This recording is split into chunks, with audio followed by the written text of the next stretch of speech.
For years, the EV race has felt predictable. Tesla leads with software and speed. BYD floods the world with affordable models. Toyota doubles down on hybrids and hydrogen. Same rivals, same playbooks. But then Mercedes drops a bomb. Hidden away in secret labs, they've been nurturing a technology most people thought was just theory. A motor so compact it looks like a stack of pancakes, yet so dense with power it could flip the rules of the entire industry. It's called the axial-flux motor, and Mercedes says it isn't some far-off dream. It's coming to production.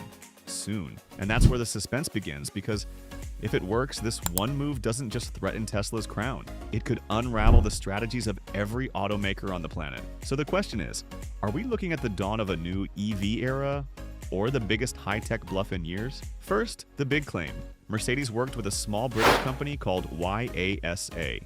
And together they're pushing axial flux motors into the spotlight. You'll hear that term a lot today, axial flux. It sounds like something from a sci-fi whiteboard, but stay with me. Traditional EV motors are radial flux. Think of a salami.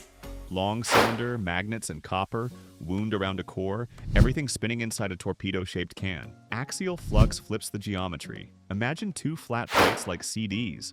The magnetic fields push across the face of the discs, not around a tube. You get a motor that's flatter, lighter, and in the best cases, way more power dense. In other words, more punch per pound, more shove per liter. But wait, this next part changes everything. The real win isn't only peak horsepower, it's packaging freedom and continuous power without turning your car into a rolling sauna. Now here's where it gets wild. If you've ever tried to squeeze luggage into a tiny trunk, you know every inch matters. Same thing inside an EV. Batteries need space.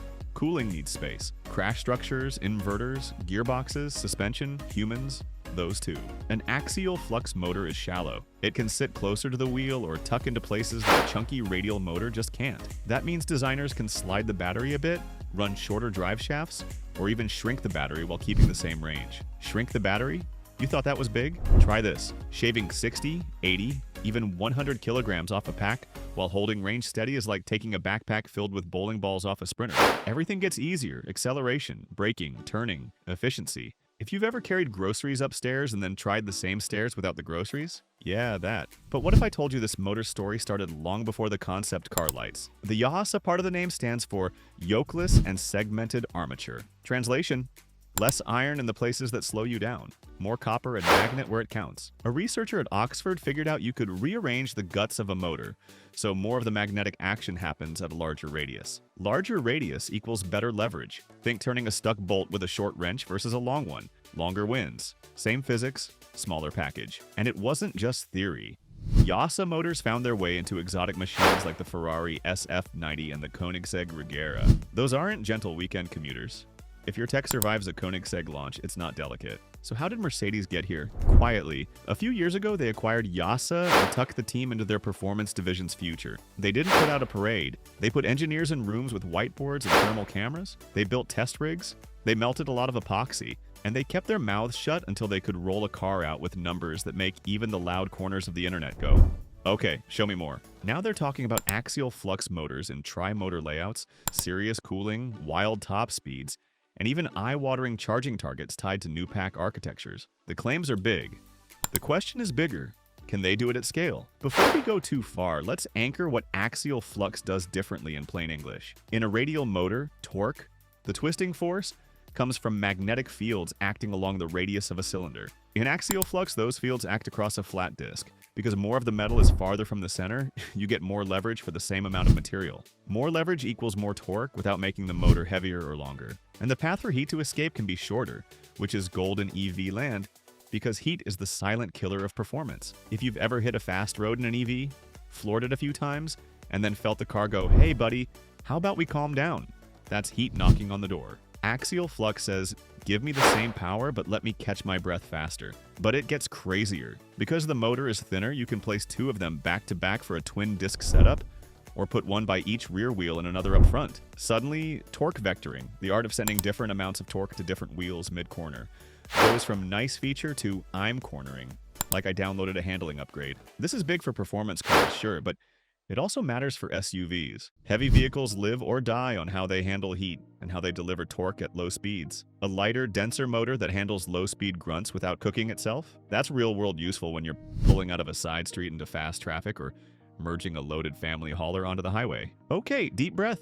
Because you're asking the right question. If axial flux is so great, why doesn't everyone already use it? Manufacturing. It's hard. 2 tiny air gaps instead of 1 mean tighter tolerances. The discs want to flex at high speeds, so you need stiff structures and clever magnet retention. The magnets themselves? Most axial designs use neodymium, which is efficient but geopolitically spicy. And noise, NVH, short for noise, vibration, harshness, can creep in if you don't nail the design. It's like building a drum set where you're also trying to eliminate all drums. You can do it, but you'd better know what you're doing. Now let's talk rivalry, because no story in the EV world is complete without Tesla, BYD, and Toyota walking into the ring. Tesla is the master of efficiency and scale. Their radial flux motors are monsters in their own right, and they've been pushing to reduce or remove rare earths. That's smart. If Mercedes puts out an axial flux car that wins on peak power, but loses on cost, efficiency at part load, or high RPM durability, nobody's crown moves.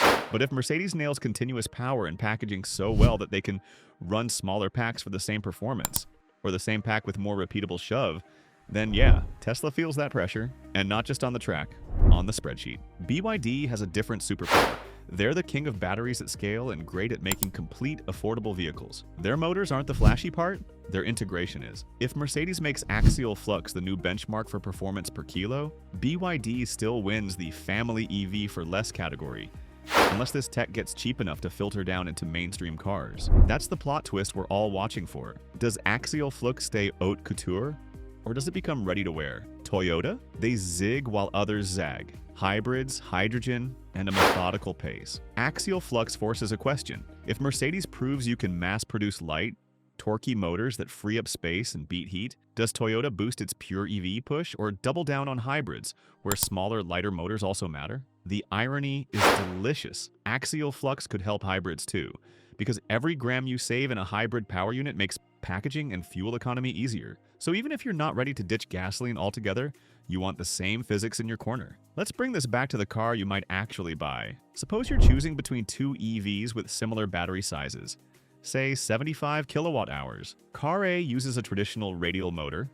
Car B gets an axial flux unit with similar peak power, but better continuous power and a lighter machine. When you punch it a few times on a warm day, Car A steps down sooner to protect itself. Car B holds a higher level longer. On a road trip, Car A's motor heat adds a few percent penalty over a long, varied drive. Car B's cooler operation claws some of that back. We're not talking fantasy, just small percentages. But small percentages stack. Over a 300-mile day, that's minutes saved and a buffer that eases your range anxiety. Over years, it's less thermal stress and potentially longer component life. And yes, we'll keep the metaphors coming.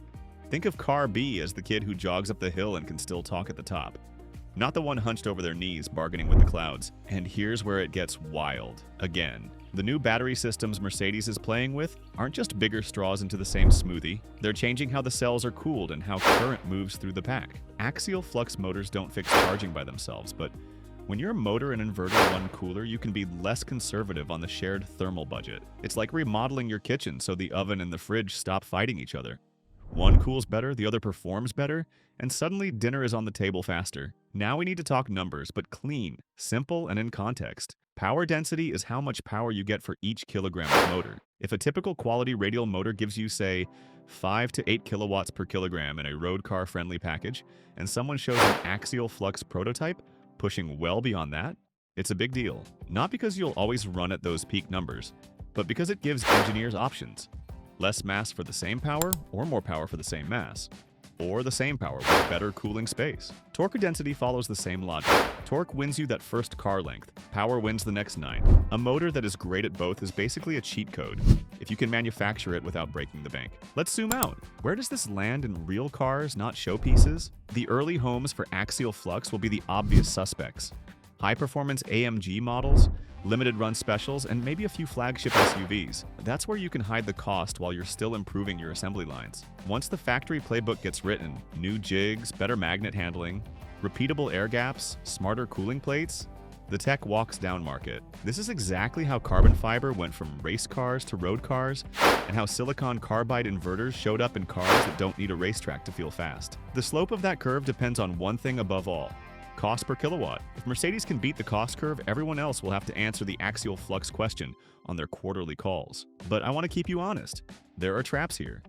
Rare earth magnets are amazing, But supply can be shaky and prices like to jump scare. CFOS. Engineers can design to reduce rare earth reliance, but you don't flip that switch overnight. The structural stiffness needed to keep double air gaps aligned means some designs need beefier housings. That can eat into your weight advantage if you're sloppy. And at very high RPM, disk structures can see centrifugal stress that demands fancy solutions. You can do all of this. People have done all of this, but every can has a budget and a calendar attached. So who wins? Not so fast.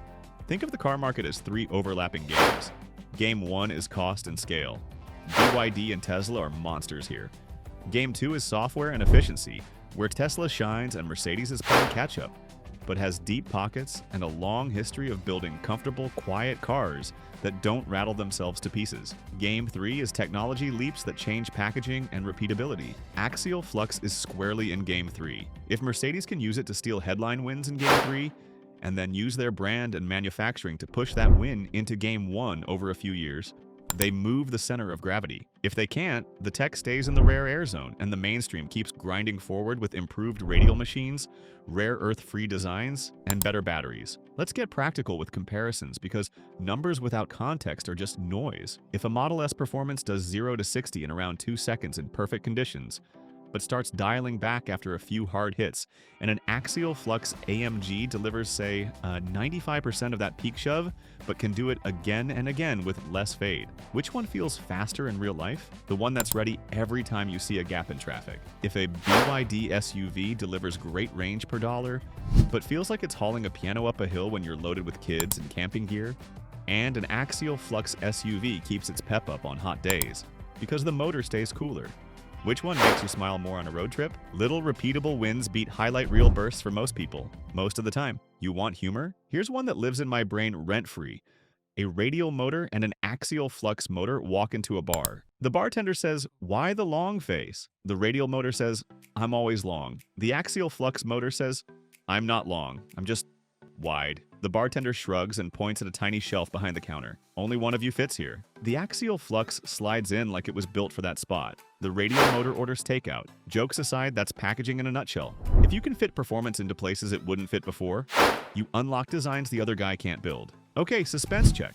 What decides whether this is the revolution it looks like? 3 proof points. First, independent dyno and durability data from production intent motors, not prototypes. Show me continuous power over a full driving cycle. Show me thermal performance after a hard track session in July, and show me how efficiency changes at highway speeds when you're not flexing for Instagram. Second, the production car reveal with real numbers: curb weight, motor mass, battery capacity, rated continuous output, charging curve that holds late into the session, not just the first 7 minutes. Third, the sticker price, not the special edition if you have to ask price, the one that goes toe-to-toe with a Tesla Performance or a top BYD trim. If the price delta is tiny and the driving feel is repeatably better, the market moves. Let's talk road feel, because spec sheets don't tell you if your commute gets nicer. One of the sneaky wins of axial flux is how it can smooth torque delivery. Not the big hits, those are easy, but the micro adjustments you feel in a lane change or a tight turn. When a motor can sit closer to the wheel and talk faster to its inverter, torque vectoring becomes a scalpel instead of a mallet. The car rotates without that weird rubber band sensation. If you've ever driven a car with good vectoring, you know the feeling.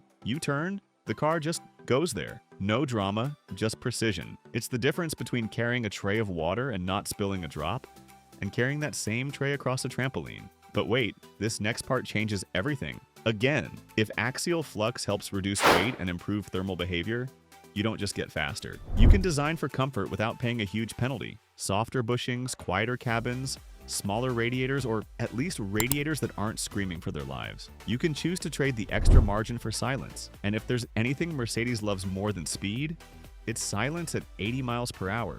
Luxury isn't just leather, it's turning up a podcast and hearing it like you're in a studio. Engineers call that NVH optimization. Normal people call it, ah. We also need to address the elephant in the room: charging.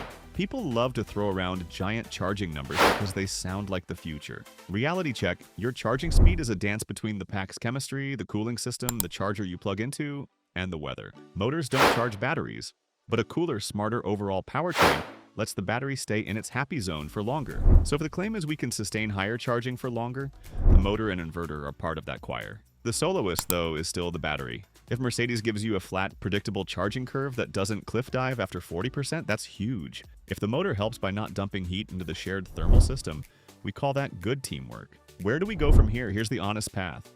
Mercedes drops a production AMG with axial flux motors. Reviews hit. Some test shows huge continuous power, less fade, great packaging. Some test exposes a quirk, maybe a certain whine at certain speeds, or a cooling limit on a very hot day when towing. Internet runs with it. Version 2 fixes the quirk. Price starts high, then skates downward as lines get efficient, and parts suppliers stop charging firstborn child prices for bespoke components. Within 3 to 4 years, a mid-trim sedan gets an axial flux motor that nobody would have guessed belonged in a luxury halo car. And suddenly your neighbor's EV corner's flatter, charges a smidge better, and weighs less than you expected. Not because of magic, because geometry plus manufacturing finally lined up. So, does this dethrone Tesla? Not overnight. Tesla's advantages aren't just motors. They're factories that look like hardware swallowed software in one. They're good at shaving pennies out of processes you and I will never see. But let me tell you this, when a legacy manufacturer with discipline and money finds a genuine technical edge, they don't keep it in a glass case. They copy-paste it into anything the accounting team can tolerate. If axial flux moves from the fast one to the sensible choice, Tesla, BYD, everyone has to answer with their own leap. That's the best part of this whole thing. Competition that actually changes the feel of cars, not just the size of screens. If you want a quick gut check to end on, here it is. Imagine two cars that look the same on a spec sheet. Same battery, same peak power, same price within a couple grand. One is lighter by 40 kilos, pulls a little harder after 3 corners, and stays cooler at the end of a highway on-ramp sprint. Which one do you remember after a test drive? The one that didn't gasp. The one that said, again, when you floored it. Axial flux is a way to build that feeling into more cars. Not because of marketing, because leverage is leverage, heat is heat, and physics still pays in cash. You thought that was big? Try this. When people stop asking, what's the range? And start asking, what motor is in it? That's when you know the shift happened. Batteries won't stop mattering, software won't stop mattering, but the heart of the car is waking up as a headline again. That's good for drivers, that's good for engineers, and it's going to make the next 5 years of car shopping a lot more interesting than arguing about door handles. So here's your roadmap. Watch for the production car with axial flux to land. Not as a hand-built unicorn, but as something you can order without bribing a dealer with a fruit basket. Watch for continuous power and thermal charts, not just a big peak number on a slide. Watch for costs coming down as more suppliers make the parts and the magnet strategy becomes sane. And watch for rivals to announce their own flat motor programs as soon as their bosses see the first sales curve bend. If Mercedes hits those marks, we'll look back at this moment the way we'd look back at the first smartphones with real touchscreens. At first, it seems like a shiny toy. Then it becomes the default. Then you wonder how we ever tolerated the old way. The salami motor won't disappear, it's too good. Too proven. But the pancake just showed up with a six-pack, and it's hungry. But what if I told you the real magic won't be the show car or even the first AMG? The real magic will be the 3rd or 4th car that uses axial flux, so matter-of-factly you barely notice it. That's when we'll know this wasn't a party trick. It was a pivot. And when that happens, the questions you ask at the dealership change. What's the motor mass? How flat is the charging curve? Does the torque stay strong after a few hits? Those answers will steer your wallet more than a 10th off 0 to 60 ever did. And on that note, here's your cliffhanger. The next time you hear about an EV breaking a lap record, don't just check the time. Check the motor architecture. If it's axial flux and it does it twice in the same session without losing its edge, that's your sign. Because hype sets records once. Engineering sets them again on a hotter day with a heavier driver and a bigger lunch. When that happens, you won't need me to tell you who won. The car will tell you when you press the pedal the 3rd time, and it still feels like the first.